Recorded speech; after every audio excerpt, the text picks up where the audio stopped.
If you enjoyed today's story, please consider subscribing to this channel, where a new original sci-fi audiobook is uploaded every Thursday morning. Thank you for listening. Baye Column by P.E. Rowe. Centenary Testimony of Mila Ward Harkes. Friendship Column, 186 NCE, 2323 AD. We'd always known there was something different about my brother Cody, but it wasn't until the day after my 12th birthday that I fully understood just how very different he was. He was in the throes of his cultural project, for which no one was the least surprised he selected the topic of daredevils to study. Cody himself, when he was only 12, once climbed the trellis above the Guyte Park beer garden, and he'd stepped along the top of it, taking care not to trip along the vines of hops growing there. None of us kids knew what those plants were as we were playing out on the green and looked up to see Cody stepping over the grown-ups, as our sister Alma might on the balance beam during a gymnastics meet. No flips, no pirouettes, no form to speak of.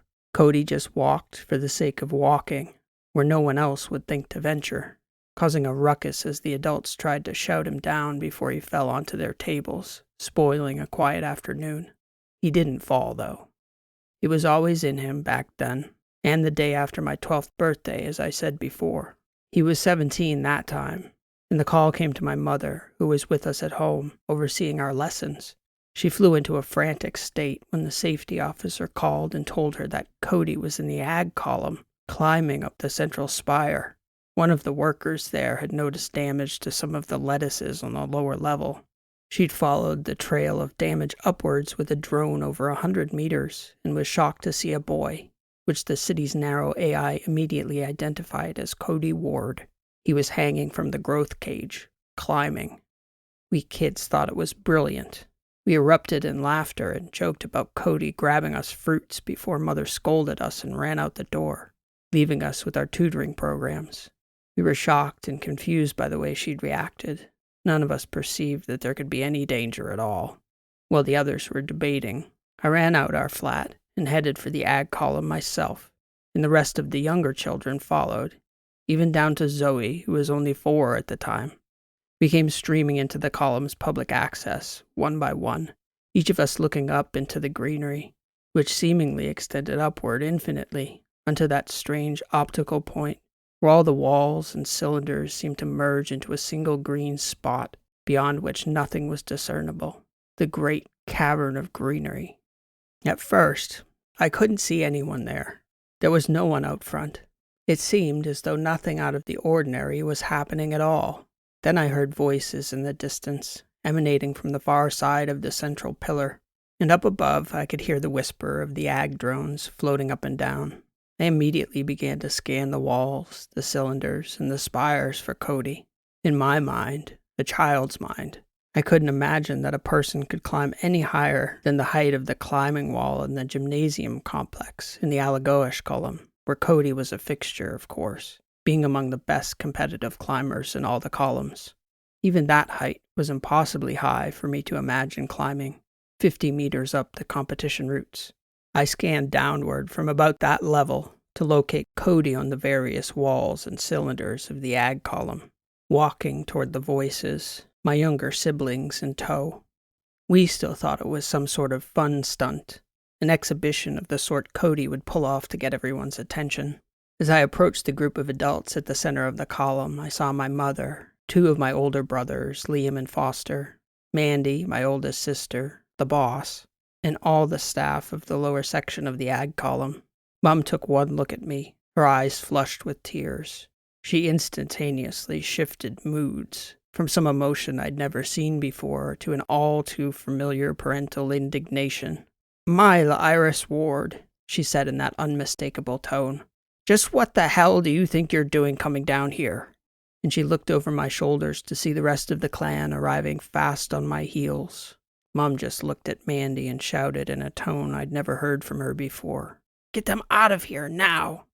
As Mandy approached me, I took note of one of the workers, his neck fixed almost straight up in the air, tracking something high up along the central spire. Whatever he was following with his eyes seemed hundreds of meters above the deck where we stood. There was the most insignificant speck moving slowly amongst the greenery so high above. Mandy attempted to take me by the hand, and I pulled against her, sensing that something was terribly wrong. "No!" I shouted at her. "Mandy, no!" Mandy was 22, and this time there was no playing, no negotiating. She picked me up, kicking and fighting back against her, and she carried me out like I was nothing, not even pausing to give me the opportunity to walk on my own. Behind her, I could see Foster and Liam ushering the rest of our siblings out behind us, and in the background, I could hear Mom crying into one of the ag workers' tablets. "Your sisters are down here, Cody. What if they saw you fall?" It wasn't until that moment that it hit me. That impossibly tiny speck on that wall, hundreds of meters up in the growth field, was Cody, my brother, Cody Ward, and he was still climbing. Not much was said within our family about Cody Ward's ag stunt as the climb became known throughout the columns. Jory Daly, the superintendent of the ag column, was the one who got credit for talking him down. She convinced Cody over the drone's comm channel that the mid-bottom tiers, where the frames were sized for stone fruits, were far too fragile to support the weight of a fully grown person. Only the spider bots went up there to seed and to harvest. Cody told me he didn't know whether that was true, but he didn't think it was smart to bet his life on whether Jory Daly was lying about it. He found the nearest catwalk and climbed down to the crowd of ag workers and public officials who'd gathered to try to talk him down. Mom slapped him, apparently. None of us younger kids were there to see it. We just heard whispers. The incident changed the trajectory of his life, or at least it seemed like it did. It might have been that it was always his trajectory, and no one had noticed until he attempted to scale the ag column. But Cody seemed different after that. More secret rebel than simple mischief maker. He resented the scrutiny that one act of defiance had brought down upon him. He'd finished his basics early, and had established his record as an excellent student. He'd never been in trouble before. He'd had his heart set on an engineering track in the foundry column. Cody didn't love academics, but insofar as he tolerated coursework, he saw it as a means to an apprenticeship in robotics. He and his girlfriend Abby Plain took third prize colony-wide in the pre-collegiate bird build. Theirs was a thrush, a remarkably lifelike and agile flyer. Because of that one lapse in judgment, though, that entire pathway was placed on hold, as was the independent housing track that had already been approved by the Alagoas Columns board. Everyone felt that Cody needed more supervision. My brothers and sisters all kept their distance, which was, I suppose, what drew me closer to him. He sulked a lot when I went to his room to sit with him. What did it feel like? I asked him one night, not even specifying what I was asking. He met eyes with me and smiled. He knew exactly what I was talking about. "Weren't you scared all the way up there?" "Not scared, Jitterbug," he said. "It's just a feeling. My mind has never been so quiet. It's like a different way of being. It's hard to explain. I could still hear, but everything went silent." He told me to keep it between us, and then he gave me a folder filled with some of the VR files he'd used to research his culture project. They were all different types of films on daredevils of all kinds from Earth. Pilots, race car drivers, extreme skiers, a peculiar set of skydivers who wore special flight suits. The most intriguing figure of all these remarkable people, whose lives were lived on the knife edge between death and perfection, was Alex Honnold, for both me and Cody. He'd found in that archive an old 2D documentary that had been upscaled to VR ages ago, probably on Earth.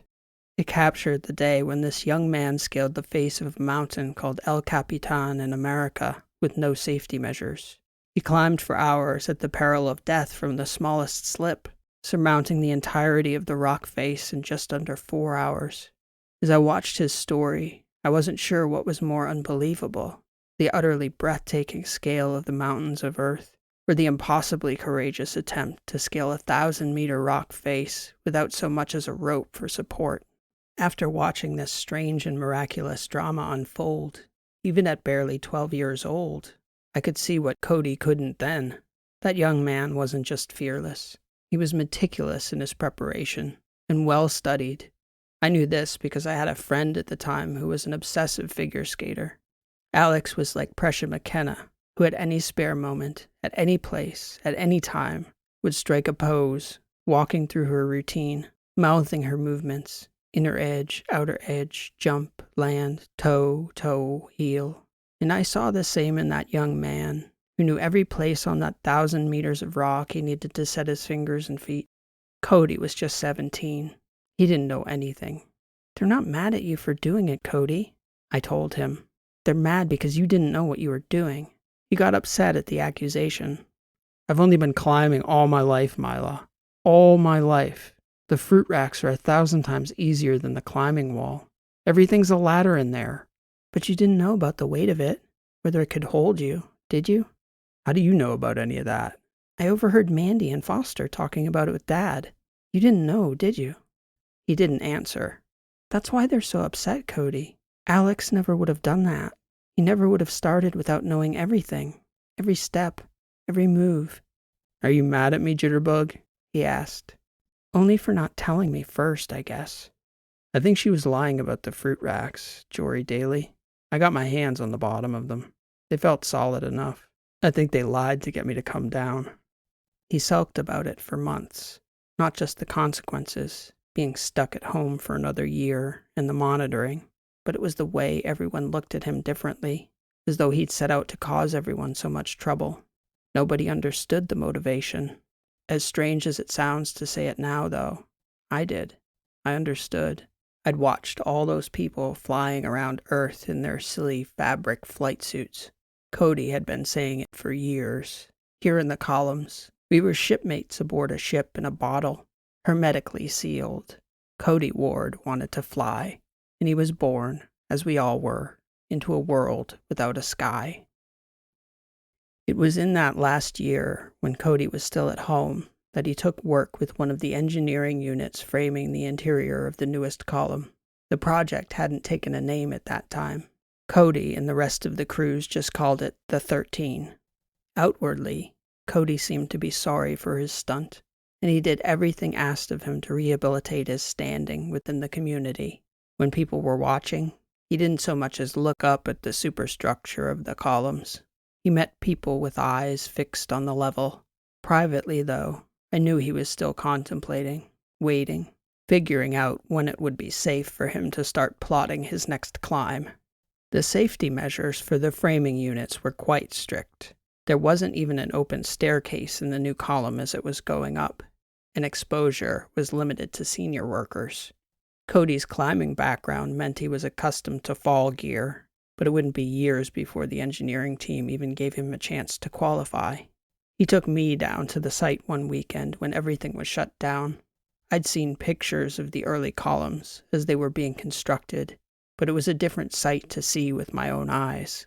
The first thing I noticed was how open things seemed. Certainly there were open spaces in the parks and amphitheaters and recreation settings on each of the completed columns, especially the ag column and the arbor column. But when we got to the top of the superstructure where the new girders were going up, which was about 200 meters up from the base level at the time, you could look up into the most tremendous cavern you could ever imagine.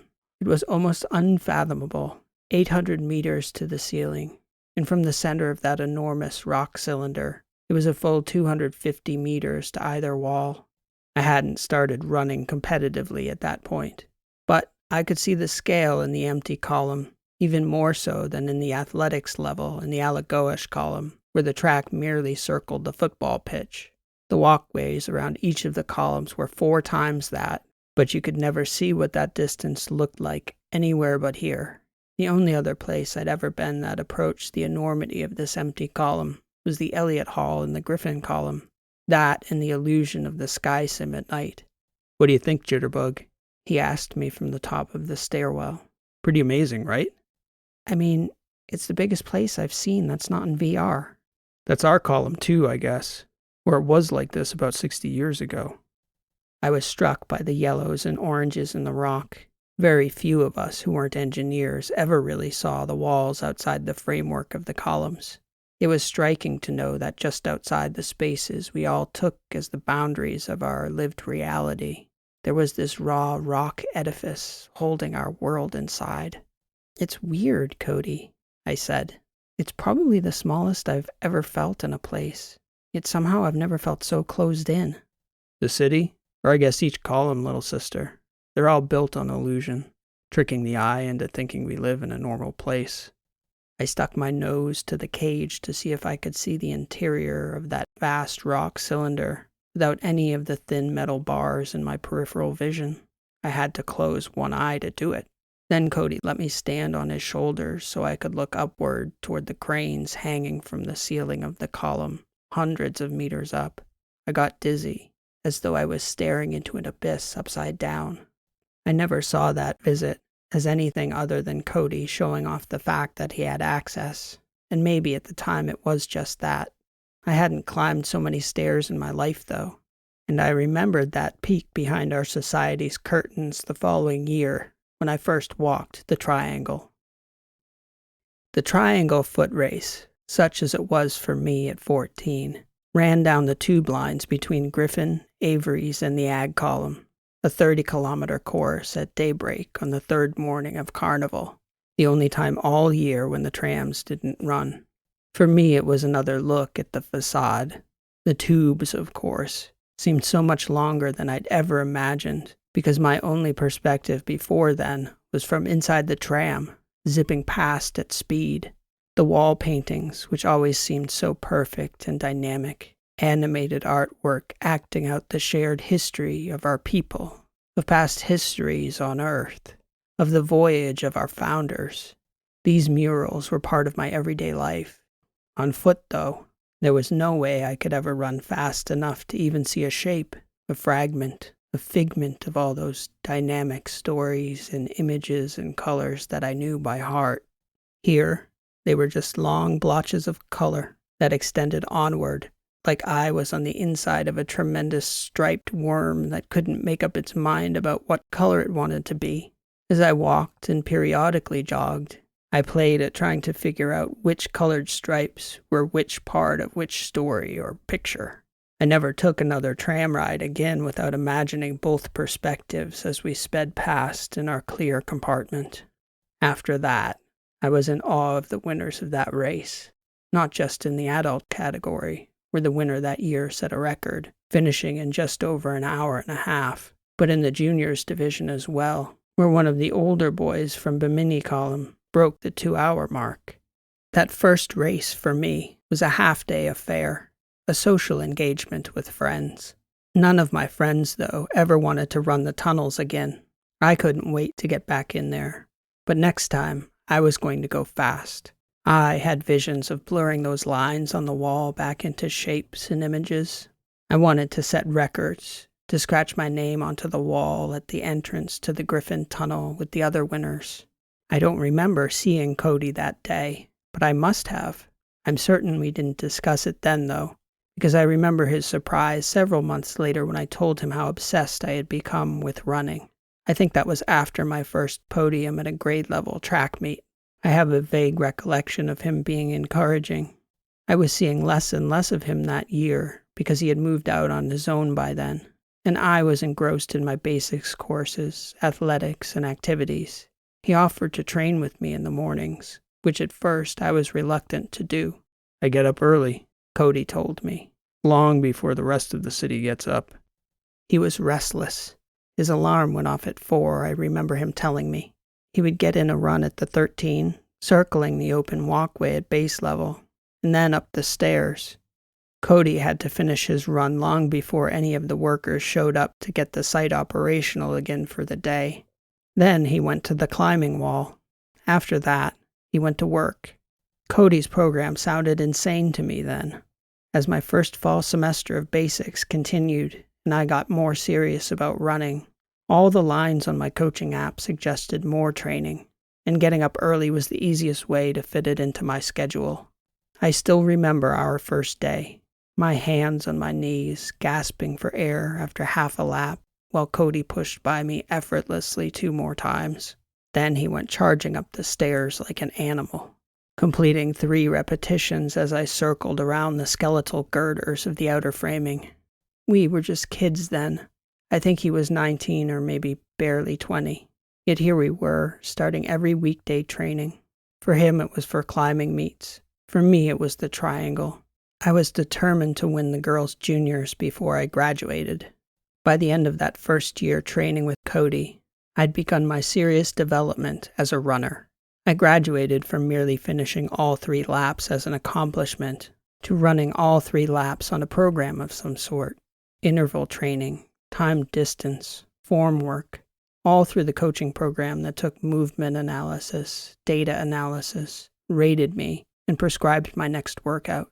Once I could run with him, Cody would run pace on most of my intervals, or he would give me a race if I wanted, always pulling away at the end and then heading right to the stairs. By year 2, I was running the stairs with him, and I broke the 3-hour mark in the triangle that year.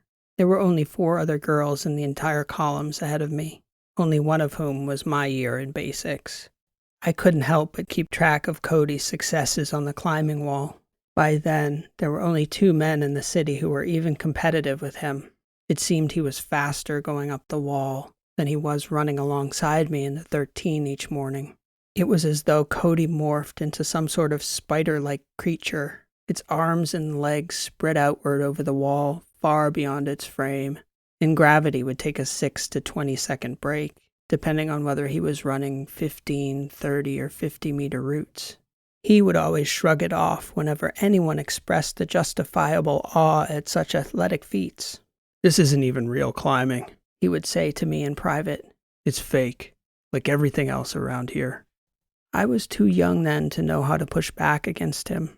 How many times I wished I could have gone back and told him, with a mother's tenderness or a grandmother's wisdom, how real our family's love for each other was. How our growth together in that place was as real as any family in human history. All the most important things were always real. Cody was just talking about the walls. During my 3rd year of basics, I turned 17. It didn't occur to me then as I was training with Cody each day, but I was the same age then as he was when he'd scaled the ag column. That stunt was a distant memory for everyone by then.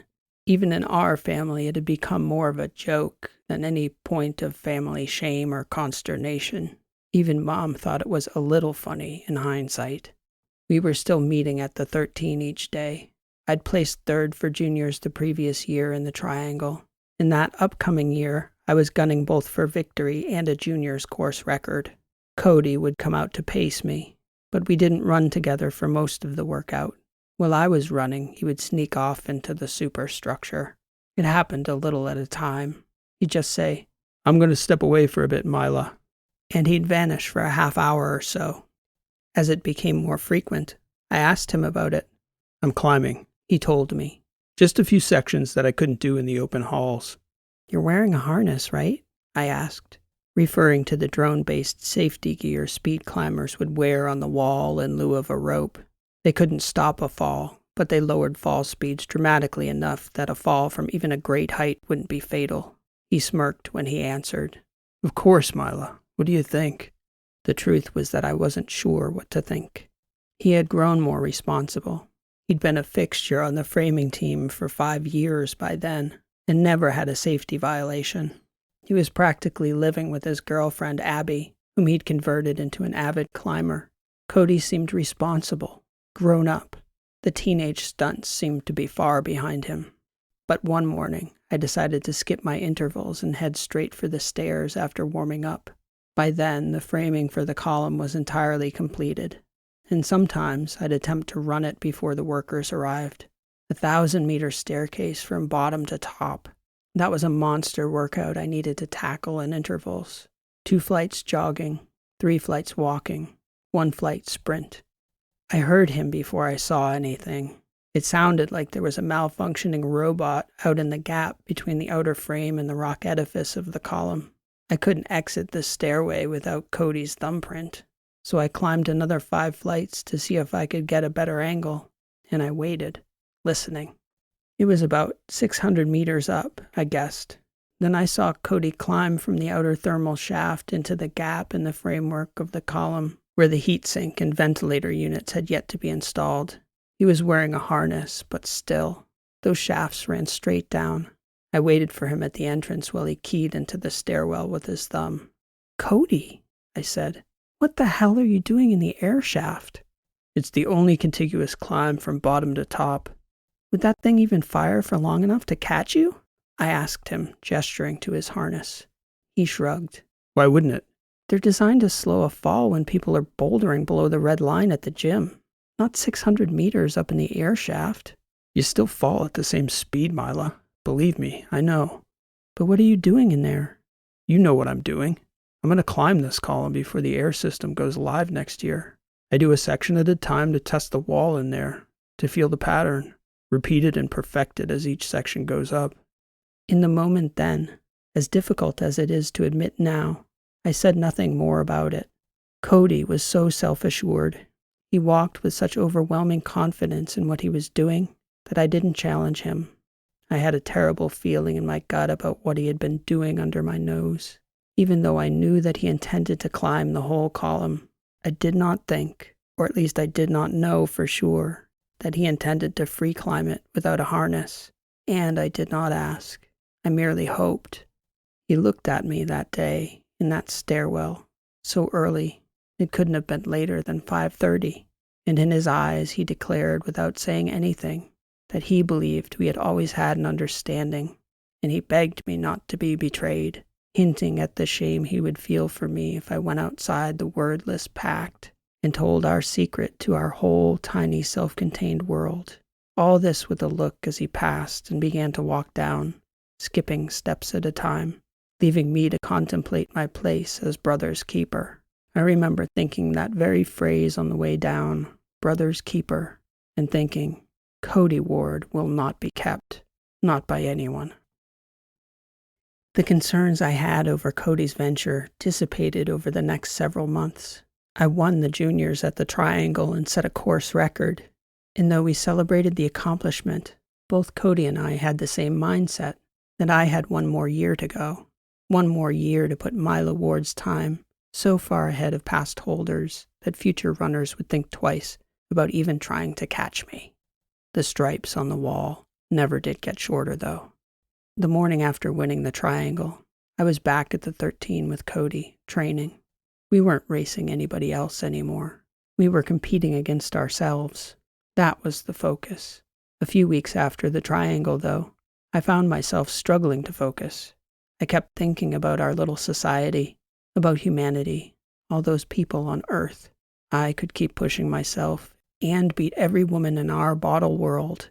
And when I looked in the archives at records of races run on Earth, those women ran marathons at paces that were unfathomable to me. It seemed as though there were places on Earth where people had been built to run. The columns was not such a place. And even if I did, through a lifetime of work and dedication and perseverance, somehow manage to best these long-dead women, who would know? Who would care? I was, at 17, getting the first taste of the crisis and meaning our little society had been struggling with since its inception. Why keep going? Because the founders did? Because one day, generations from now, when we could finally build enough infrastructure to leave this star system, our distant children could go explore the stars like our long-dead ancestors intended? It wasn't long before my time started to reflect my growing disillusionment. I was beginning to realize for the first time in an adult way that we were truly stuck, prisoners of the columns more than free actors. I couldn't think about anything else as I ran, where before, my singular focus was the running, my time, my form, my tactics, every drill, every interval, every rep. Cody met me one morning around the 400 level. I was slow and he knew it, by minutes, not seconds. "Let's get dinner tonight, Mila," he said. "They have falafel at the 4Cs this week. I have something to tell you." He knew my weakness. All those miles required fuel, and I always kept the calorie counters rolling. Apart from the endorphins of a good run, a good meal was my other true pleasure. My tutors noticed my focus dipping considerably over those weeks after the Triangle. You couldn't really hide anything. They mapped eye speed, distraction quotient, and motivation in aggregate. It was only a matter of time before I got a referral, and avoiding one was frankly my only motivation to progress in my academic lessons. That afternoon, I was working in the Pace Lounge in the outer causeway of the arbor column. The Japanese cherries were in full blossom. I told my numbers tutor I was tired and wasn't feeling well. It squawked back immediately. It is not uncommon, Mila, after a person has achieved a major goal, to have a crisis of purpose. Would you like me to schedule a meeting with a counselor? No, I said. I'm fine. I can manage. It is also known that people can work through these issues in time. Perhaps that is what you need. Space, too, I told it. Please don't ask me again. I was far enough ahead in my Year 3 courses that taking an afternoon off wasn't a problem. So I walked among the trees and took a nap on the cool grass.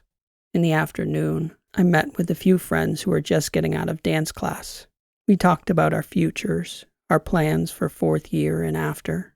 Not a single one of them cared a whit about the triangle or running. Juan was a jazz pianist who danced with the others for fun.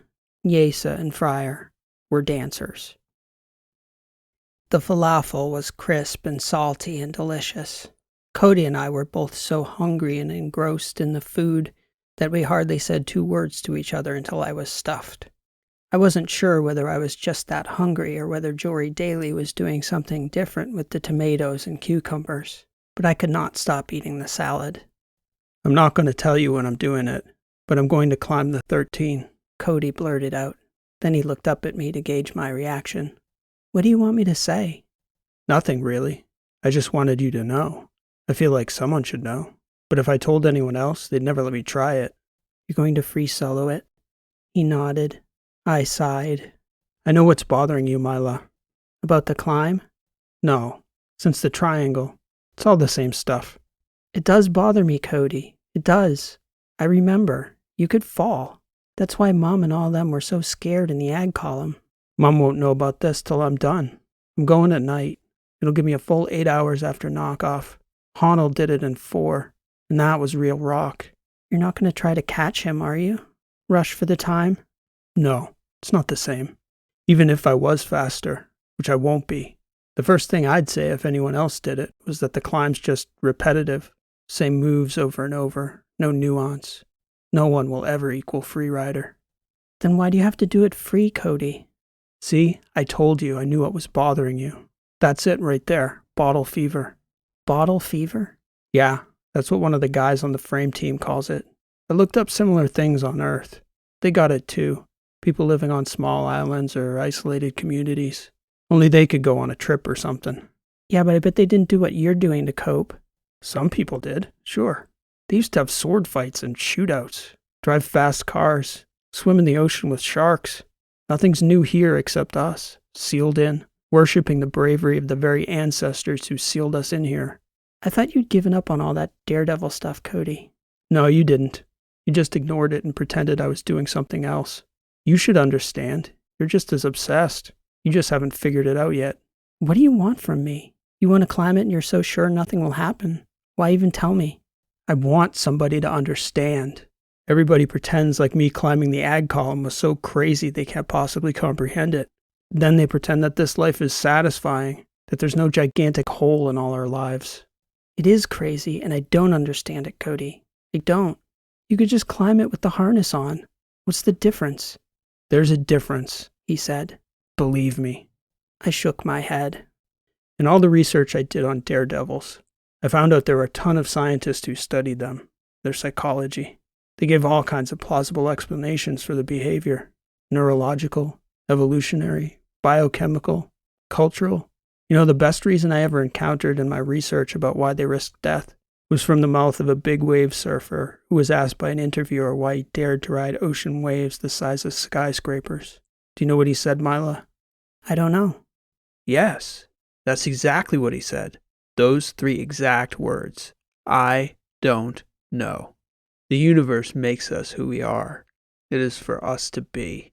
I'm just going to be me, Jitterbug. Let somebody else explain the why. Are you going to tell me? I asked. I'm telling you now. No, I mean when you do it. Oh, do you want me to? I'm not telling anyone else. I'm going to program a couple drones to mirror from 20 meters or so. I took a deep breath. Somebody should know, right? Don't you want some moral support? I'll have to think about it. Are you telling Abby? He shook his head. Yeah, she'd kill you before you even got a chance to step into that shaft. More or less. Don't surprise me, I told him. Somebody should know. Just please promise me you'll step into the heat sink if you need to bail. Alex did. He needed 2 tries. I'll never get a second chance, Mila. And I won't need it. If I can't do it now, it ain't happening. Just promise me. If you get in trouble, Cody. I know. I will. I don't take anything for granted. I planned every step. I expected in the days following that conversation that Cody would ping me in the early evening to tell me his climb was on. But a few days passed, and then a couple weeks. The ventilation shaft and the heat sink had been completed for months by that time. They were slated to begin testing the system, so the deadline was certainly approaching. Once they turned the power on to the lower levels, that was it. The temperature in all 6 of the shafts would never get low enough to permit a climb. He'd have no chance of gripping the wall, dripping sweat like a distance runner. We still trained each morning, but we didn't talk about the climb again till the morning of. Cody met me at the lobby level to thumb me into the 13 column. He smiled at me and said quietly, 22:30. Come alone. No training today? I asked him. I guess my way of confirming the obvious without speaking it directly. Resting up. Have a good run, Mila. Okay, I said. I ran that morning with a certain vigor, perhaps my way of setting aside obvious fears. I did 2 laps of intervals and went right for the stairs. I knew that space, that stairwell, about as intimately as any space in the entire columns, perhaps with the exception of my bedroom. Cody's impromptu climb through the lettuce in the ag column was 5 years in the past by then. He'd been 17, my age, 5 years. He was almost 23 the day of the climb. Arnold had been in his early 30s, his physical and mental peak, the pinnacle. I remember thinking that Cody was too young. It was too soon. He'd spent 5 years meticulously preparing, and it was still too soon. When Cody thumbed us in that evening, it felt strange. All that time, and we'd never been caught, if that was the right word for it. It never felt as though we were sneaking into a place we shouldn't be. We'd just been using an open space when nobody else was there. Other runners used the stadium steps or the back hallways around the amphitheaters or Griffin Hall after hours. But that evening, it did feel strange. It definitely felt like we were sneaking in. When we got to the perimeter of the column, he headed for the 4th shaft. I headed for the central stairwell. I gave him a brief hug, and he told me he'd see me in a few hours, either at the top or at one of the heat sinks if he bailed out. I had trepidations, of course, but I didn't have to watch like Alex's team did. Cody had the drones, and you couldn't see into the shaft from outside anyway. The only real problem areas Cody had talked about were the bottlenecks. They were located at every 200 meters and were framed for the giant heat-conducting units that transferred thermal energy deep into the rock outside the column. Yet to be installed, of course, but the shaft got subdivided into quarters there, and each narrow quarter was smoother than the inside of the rest of the wall. I expected he would hit the first one a little past the hour mark. I had Cody's key fob for the interior walkways, in case he needed me to pull open one of the interior doors to the heat sink. He could exit the thermal shaft on every other level, so I was trying to walk up the steps at about the pace I expected him to be climbing. I didn't want to leave him in there long if he needed me to help him out, but I didn't expect him to need me. I expected to be nervous and jittery for the first hour or so, and then be bored for the rest of the night, listening in as he called out his benchmarks over his earpiece. He hit the first 2 at 50 and 100 meters fast. He was cruising and feeling good. I'll go to 150. He said at the 3rd benchmark. Taking it steady, Mila. Feeling strong. It was a surreal feeling to think that somewhere through that structure, my brother was climbing, looking death in the eye, each handhold, each step up. I could only imagine how exhilarating it was for Cody. It was eerily quiet in the stairwell that night. I couldn't hear anything. I didn't hear a thing when it happened. I called him from the 200-meter mark on the hour, and there simply wasn't a response. Waiting those seconds for his reply, I couldn't have imagined that the fabric of the universe had been altered forever without the least indication. How long do I wait? I remembered thinking. What was a sufficient amount of time before I believed it was possible? I still don't know how long I was up there before I began sprinting down, calling out every several flights, imagining I'd hear his voice reassuring me that the comms had just glitched, or that he was at a point he couldn't be distracted. All the way down, there was no response.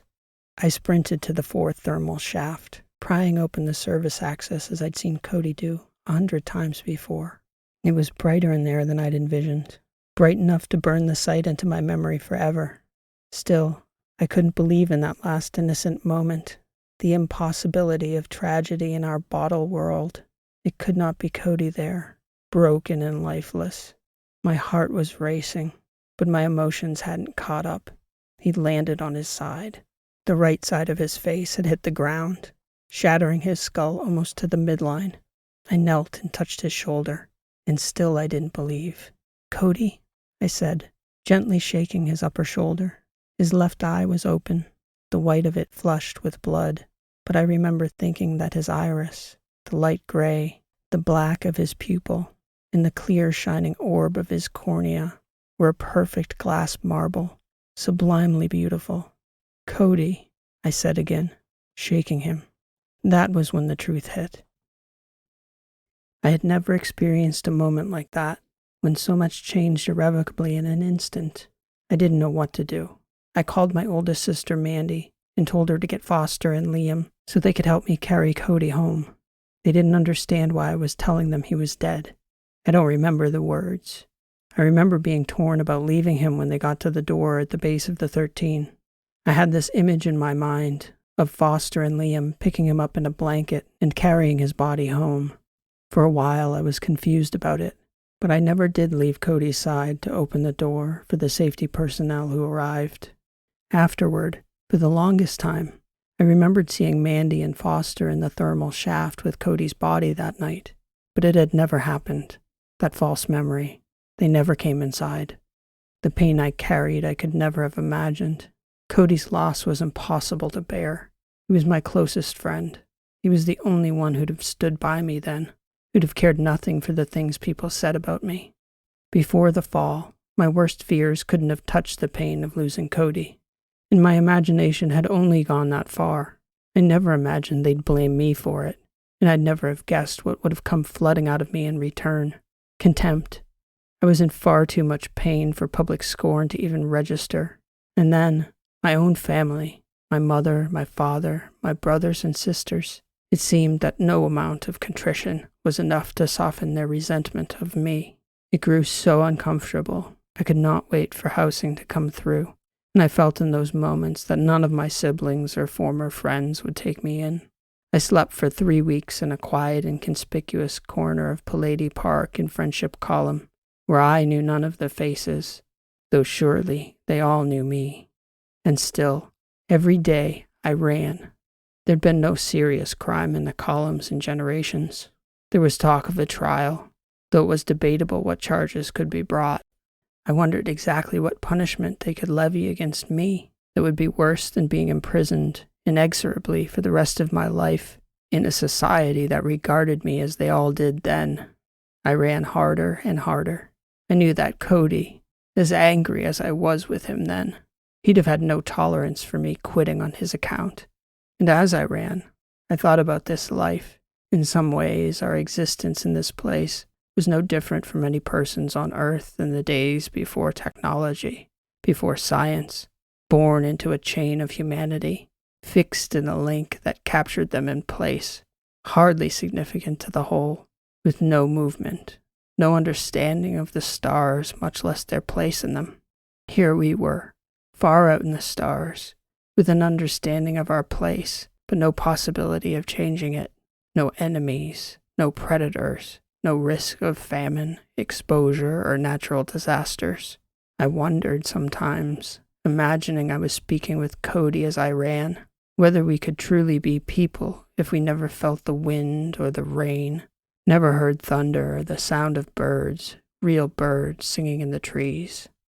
At speed when I sprinted, I could feel a breeze the still air made, even hear the sound of the air rushing past my ears. Children would run through the grass in the park sometimes when it was being watered, laughing while pretending it was rain. And the birds we made, Almost all were engineered to sing. Those experiences, though, were never genuine enough to delude us into thinking our life was comparable. Was it any wonder that a boy like Cody stumbled upon the art of manufacturing danger? I was angry at life for nearly 5 years. I did not go home again for at least that long. I was mad at them for blaming me, and they were all appalled that I hadn't apologized to their satisfaction, even though nothing I said or did could ever make it right again. None of them took a breath from their anger for long enough to realize that my heart had broken. I couldn't say when, but a day did come years later, when enough time had passed that people didn't talk about Cody Ward anymore, the boy who'd fallen from the new column.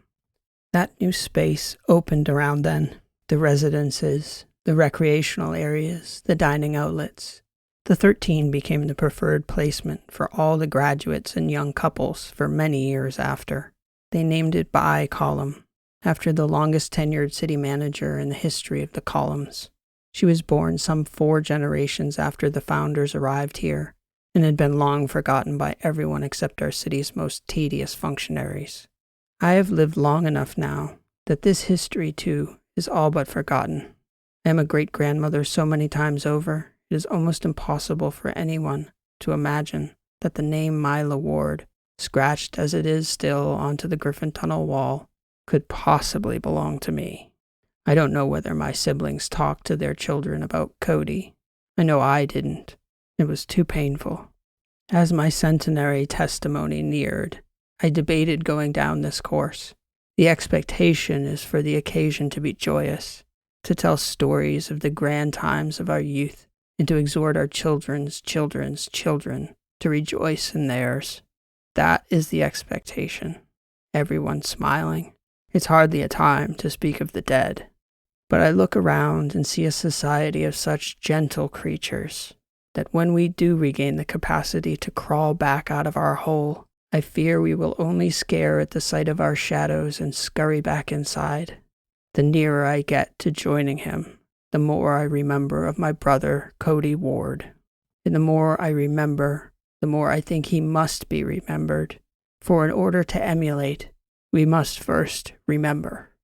I say with a sister's love and admiration that to brave space again, we will need a fool's courage once more. I look back with nearly 80 years' knowledge and pain to that day when Cody fell, and I say that his spirit must be reborn in us, or we will forever here reside within this bottle world.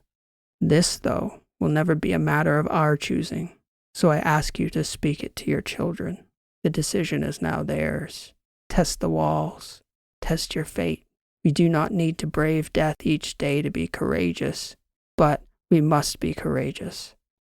I have a final memory of Cody that has absolutely nothing to do with climbing.